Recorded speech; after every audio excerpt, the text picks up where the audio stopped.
Alright. Finally found an exit. Oh my god. I never remember where the exits are. This point in this dungeon. So annoying. Okay. Alright. Fire and a shock. And there's only this, right?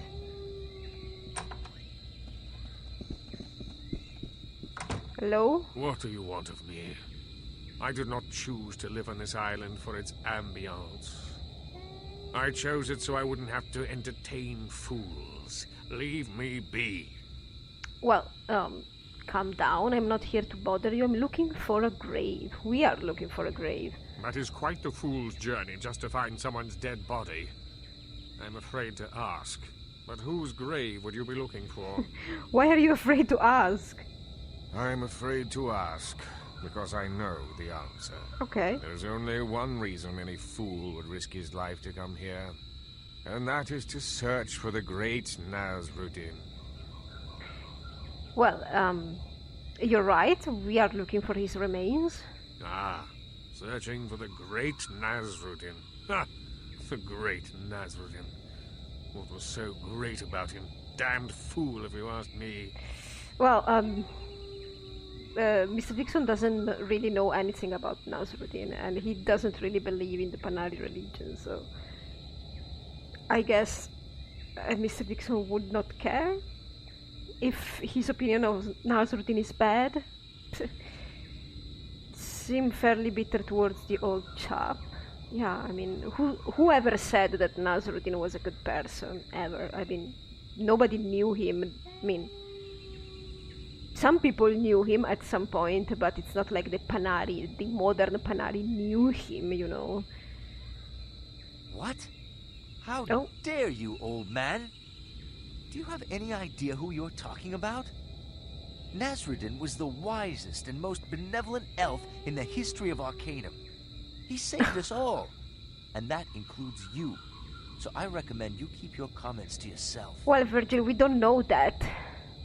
We don't know that Nasrudin was the wisest and most benevolent elf. I mean, you're a fanatic, but...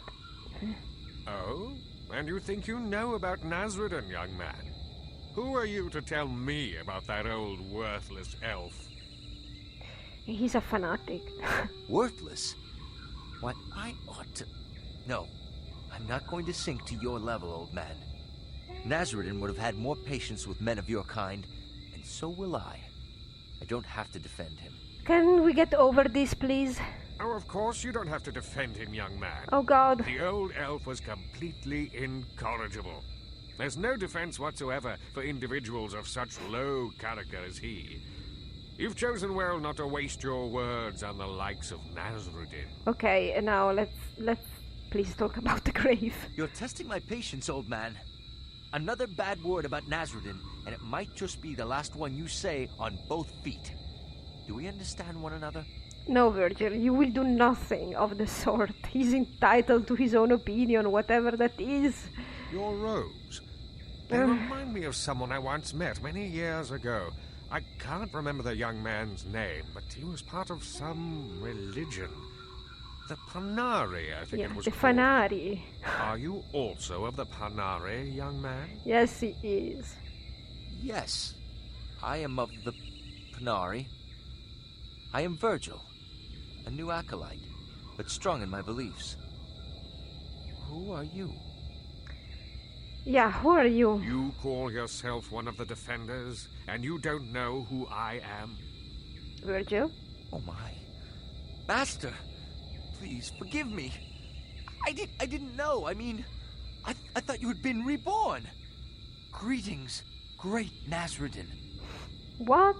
You're Nasrudin? I would say in all my glory, but I'm afraid I haven't any left. Yeah, you're Nasrudin, the one who saved the world from Aronnax? No. I delivered the world to Aranax. I put in place the system that he felt was his for the taking. I even imparted my elven arrogance to him.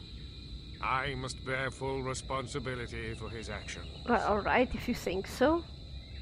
A bit dramatic, but... yeah, Mr. Dixon does not care. You do not understand. He was my son. Okay. I taught him everything. Only to see him be carried away by his youthful temper. I should have seen it. There must have been a way to stop him before it came to what it did. Well, such is youth. I mean, that's why you wait for them to become adults, I think. I've heard all the legends. Can you tell me what really happened? It started in the Age of Legends. I was young, headstrong. I thought I could take on the world, and I did. I fought the good fight to protect the lesser races, as I arrogantly called them, from the chaos that raged everywhere. Dragons, demons, evil sorcerers, I fought them all and won. And this, all before even the days of the Elven Council. How did the Elven Council come about, then? I gathered a group of idealistic mages together, and we created an Elven Council, for the good of all. We really believed that. For a time, I suppose it was even true. I really believe things began to change when we discovered a way to banish things from this plane of existence. Why? It was the ultimate weapon. Once something was banished from this plane of existence, it could never return. With ultimate power comes ultimate responsibility, and ultimate corruption. We were quick to use it on new and ever more terrible threats. The Bane of Kree, Krakatur, Gorgoth, Kurgan. Yes, I've heard about that. So how did Aronnax fit into all this? Sometime during all this heroic carnage, my son came of age. I quickly ushered him into the council, amidst some of the others' protest about his young age and inexperience. And then it all came crashing down upon me. Look, are you certain you really want to hear all this self-pitying drivel? Well, why wouldn't somebody want to hear about the dangers of nepotism, my dear Nasrudin? And partiality? So what did Aronnax actually do that was so terrible? He had taken it upon himself to keep the balance, as he termed it. He believed that being a member of the Council validated any course of action he chose to pursue. This meant attacking anything he saw as a threat, such as a city that had begun building advanced technological devices. Vendegroth, it was called. He warned them to cease their destructive behavior, and destroyed one of their factories to underscore his point. Justifiably afraid for their very lives, they swiftly constructed a device that could destroy even the most powerful wizard.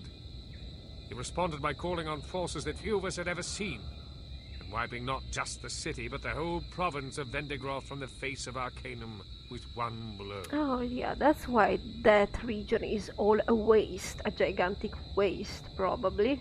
He felt himself betrayed when the Council condemned his actions. He showed no remorse. In his arrogance, he was sure he would be vindicated. I cast the deciding vote to banish my own son. If I must die, I will be the last, he screamed as he hurled the spell that brought an end to the Council, the Age of Legends, and my will to live. It was a harsh dawn that morning on the plains of Brodgar, and it was there in the shadow of the Black Spire that our armies met in the most terrible battle that Arcanum has ever seen.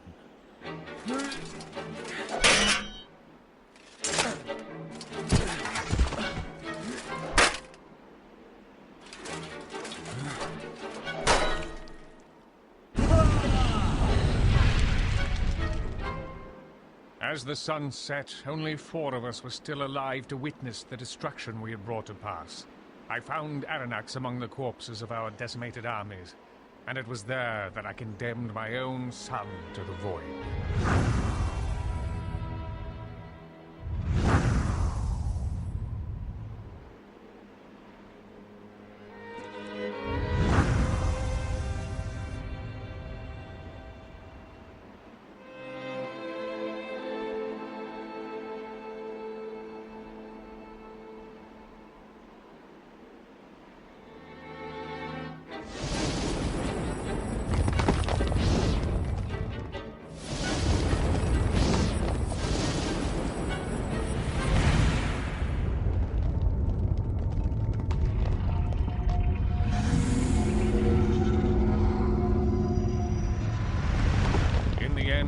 was only through our combined might that Aranax was subdued, and I watched my own son fall into the horror of the void.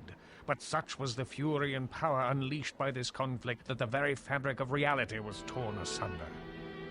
With our remaining energy, we were able to seal the rift with powerful wards, and the Ring of Brodgar still stands today as a monument to my son's destructive pride and my own unforgivable failure. When I regained consciousness, I was on the shore of Thanatos. I'd regained just enough energy to seal myself in a regenerative shell. I remained that way for 1,000 years. No one had ever stayed in a shell for anywhere near that amount of time. Somehow, my magical hibernation extended my life much beyond that of even the most powerful elven mages. Why have you hidden yourself here for 1,000 years? Well, out of shame, maybe? The world out there is not mine. It only serves to remind me of my failure. Everyone I knew, everything I held dear is gone. I myself should have died long ago. Besides, I do not fancy being worshipped as a god. Yeah, you know about the Panari. I'm well aware of the whole Panari tomfoolery, yes. When I emerged from my regenerative state, I traveled to the mainland. I suppose I thought I could somehow live among the world again. After I spoke with that Mannix fellow, I knew I was deluding myself. Did he tell you how the Panari began? He did not know much. Mostly some fanciful notions mixed with bits and pieces of history. As near as I was able to put together from speaking with him, Kryn Urden, the last surviving member of the council, started the Panari simply to maintain the wards, to periodically strengthen them, as it were. Yeah, well, I think the Panari have forgotten about that now. Are you aware that Kanwa murdered Manox? When Manox disappeared, I knew that something of that nature must have transpired. And you didn't care? I decided it was no longer my place to play a god. Who am I to decide who is right? When I took on that role before, well, you have already heard what happened then. Well, I think... Let's tell him our adventures. And see whatever he thinks about it. I feel as if I've been waiting to hear those words since I awoke those many years ago. I had hoped it would never come to this. Why, Aranax? Why can't you see the folly of the path you've chosen? What are you going to do about this situation? What am I going to do? He's your son. What are you going to do? I fear there is nothing I can do. I am old, tired. I do not believe I could stand up against my son now, even if I could find the heart to try. How is it that he's still so powerful after all this time? We do not know what life in the void is like, if it can be even called life. Who knows what sources of power could be found on the other side? Oh, there must be some way to stop him. Maybe you could punish him again? I can think of only one possible strategy to defeat him now. You must retrieve the Vendigroth device that was meant to destroy him. The Vendigroth device? You said Vendigroth was destroyed. And so it was, above ground. There are many catacombs and tunnels lying beneath the surface. Some of the members attempted to retrieve it to use against Aranax, but they never returned. We were forced to battle him without it, and you know the consequence of that. Well, what does this device do? Extremely powerful mages have the ability to regenerate themselves whenever they are badly hurt, as I did. If one is powerful enough to hurt a master sorcerer gravely, the mage will retreat into his regenerative shell and emerge stronger than ever. The device is the only way known to disrupt the regenerating shield. And disrupting the field kills the mage within? Quite so. The technology of the device is designed to disrupt the field in such a way as to cause the shell to drain the life force instead of regenerating it. Quite gruesome to contemplate, actually. Further, it is said that one who is killed in this manner is forever separated from this world, with no chance of being returned magically or otherwise. Well, that sounds harsh, but good. Why don't you retrieve this device? I must conserve what little remains of my energy to banish you to the void once you have retrieved the device. The banishment spell is rarely performed by a single mage. Its power requirement is so great. Hold on a moment. You're going to banish me? Us? Certainly. If we were to wait for Aranax to breach the wards, I fear the loss of life would be immeasurable. You're crazy. How can we do that? Yeah, apparently I'm accepting. We are accepting. Well, maybe Mr. Dixon is thinking about retrieving this object, and then maybe giving it to Aranax or to Nasrudin or somebody else, and just, you know, this is your business. Leave me out. I do not know exactly. Those days are long past, and with them a better part of my memory, I'm afraid. All I know is that at one point Vendigroth and its settlements spread out over that whole area now known as the Wastes. There was a bridge leading into the Vendigroth province. Here. Well, thank you then. Okay, that's it. Oh god, well, Mr. Dixon is not electrified to be banished, and he's just hoping that he will retrieve this thing and then disappear. Just leave it to somebody else. His meeting with Nasrudin is not a big deal. As you know, Mr. Dixon never believed in the reincarnation or whatever. He has his own ways of life. He's no Panari, and he's no believer. Unless we are talking about Halfling gods. So I think the one that's being most affected by this confrontation is probably Virgil. Still, he hasn't said anything yet. I mean, he said enough during our dialogue, our three-way dialogue. By the way, we cannot go to Half Ogre Island with our boat, unfortunately, so we have to go to Caladon. We are right next to Half Ogre Island, but apparently, even if we have our own boat, we cannot land there. So I will have to go to Caladon and then pay for passage there. But I think that I will separate that quest from the main... oh, come on, we're almost out, please.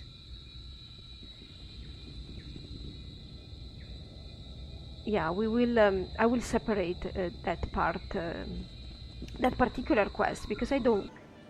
Welcome back to Caladon. So, while we were on the Isle of Thanatos, we actually leveled up, and we are ready to become master at prowling. So, we already know where our master is, where our teacher. I think it's Leek. Yes, it's him. Hello there. Hello again, AL. Might I have a little more of your time? Well, Mr. Dixon, what can I do for you? How about buying a fellow a drink? You know, I really like Mr. Dixon. Bartender, get this gentleman a drink and put it on my tab. You are too kind. Well, Mr. Dixon, what can I do for you? Does AL by any chance stand for Albert Leek, Master of Prowler? Why? Yes, I am. Good show. Do you realize you are the first person to ever make it to me? I pray your little adventure was not too difficult. Well, it was kind of easy. I did not find it unreasonably difficult. I am impressed to see you were up to the challenge. My purpose was to impart to you the knowledge that the best place to hide yourself is often in plain view. Those are wise words. About the training? In finding me, you have proven that you are truly a master in the art of prowling. I hereby award you the title Master Prowler. In addition, I have a little something to assist you in your endeavors. What is it? It's a magical ring. When worn, you will be able to move about more silently. Use it well. I bid you good travels, master. You are most kind. Bye-bye. That was easy. Ring of Silence +2. We don't really need it though.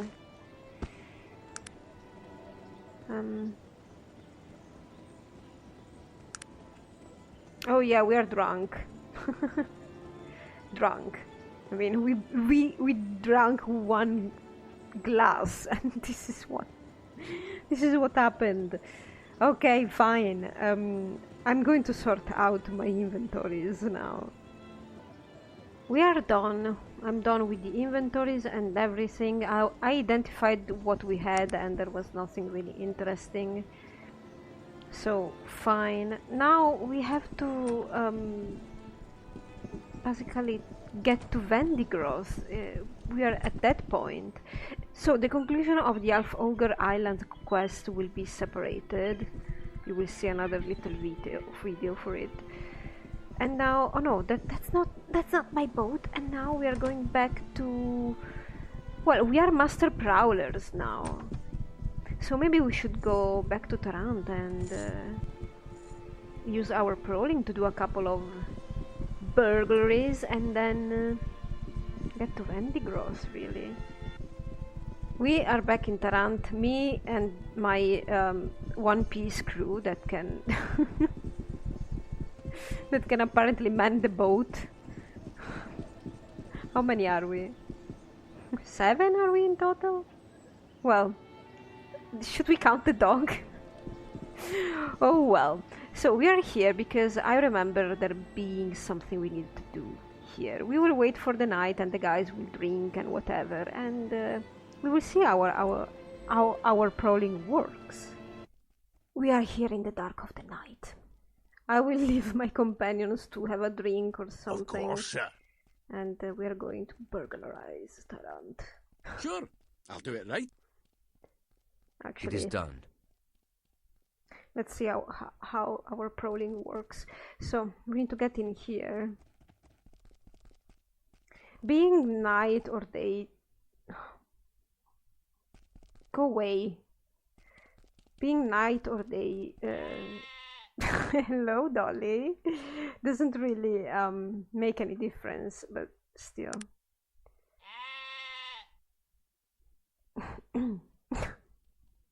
Come on, open this window, Mr.Dixon. Okay, what's happening? She's never so... Why? Poor thing. Failed? Really? Master lockpicker? Oh my god, I can't believe it. You jammed it. Oh my god, I can't believe it. I can't. Dolly. Prowling match. He is prowling, by the way. So.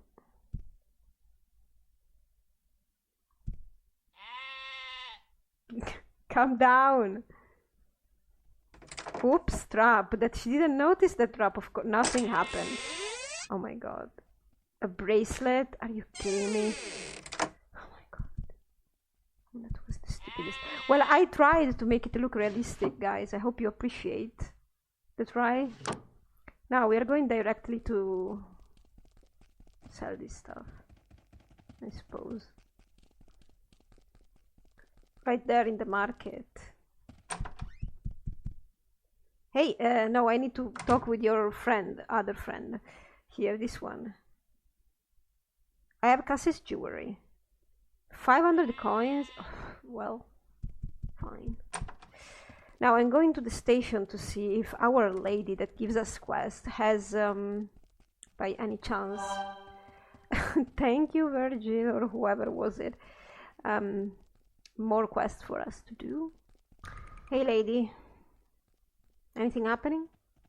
Mr. Appleby has acquired a rare sword from the Darien Ka. We have another collector that would like it for himself. Yeah, we stole that a long time ago. And I think Sog has it. So I will just need to pick it up from him and then sell it. And then we're going back to the lady. Something more? I hear that one of the ships in port came laden with a store of flawless dwarven rubies. We have a party interested in owning such perfection. I have them in my inventory. Yeah, yeah. No. What is it? It's this one. I know I have them. We just gave away the sword of the Darien Ka and got 500 coins for it. Flawless dwarven rubies. Okay, I will give them, and then I will be here again. Anything else? Mr. Fitzgerald has gotten hold of a potion of the darkest power. The underground does not feel it is safe with him and would prefer to care for it themselves. He resides at 40 Bolton Cross. Ah yeah, I remember the guy. Though this might be a pickpocketing job. So something Mr. Dixon can't really do. Anything else? Yeah, I have too many. I'm just keeping the jewel of Hebe. So I don't see how... well, he should be here, right?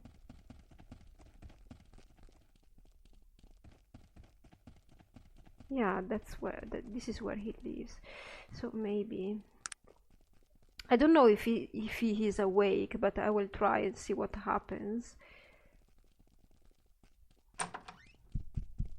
Oh, he's sleeping, but I think it's on him. Well, not necessarily.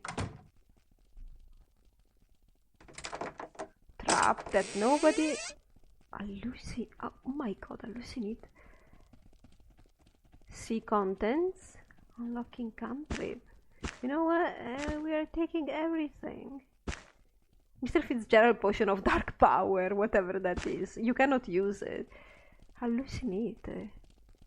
Hallucinate, I don't know.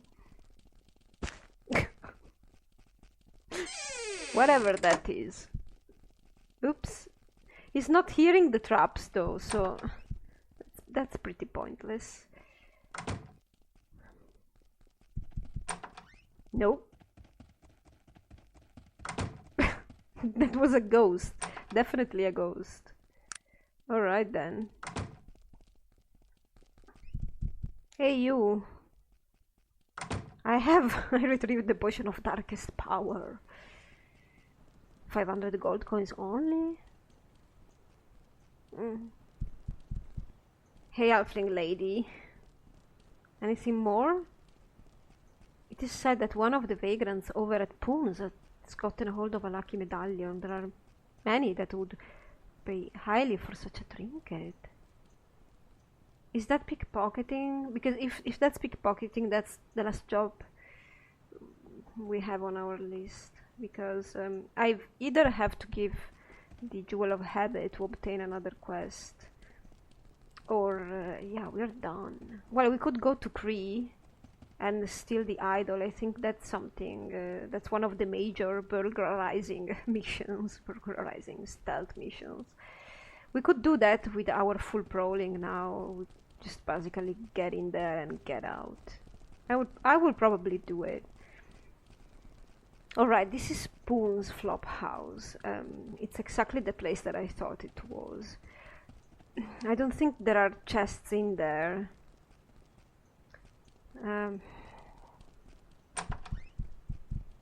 Yeah, it's on somebody's.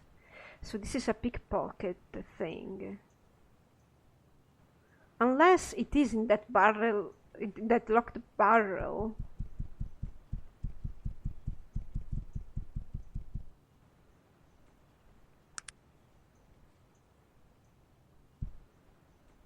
That's a bed?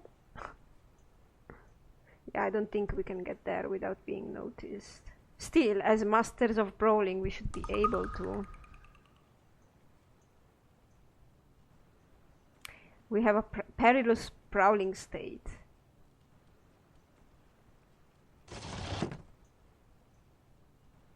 Gold, dagger, copper ring.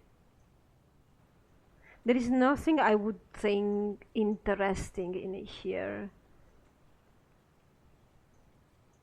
So one of the clients. Let's see. I could use a fate point, but I would do it just for out of curiosity, I suppose. Yeah, why not? Let's see what happens. Critical success at pickpocket.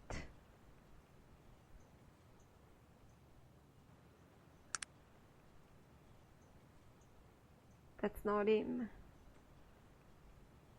So someone that lives here has something interesting, but that's not him, right?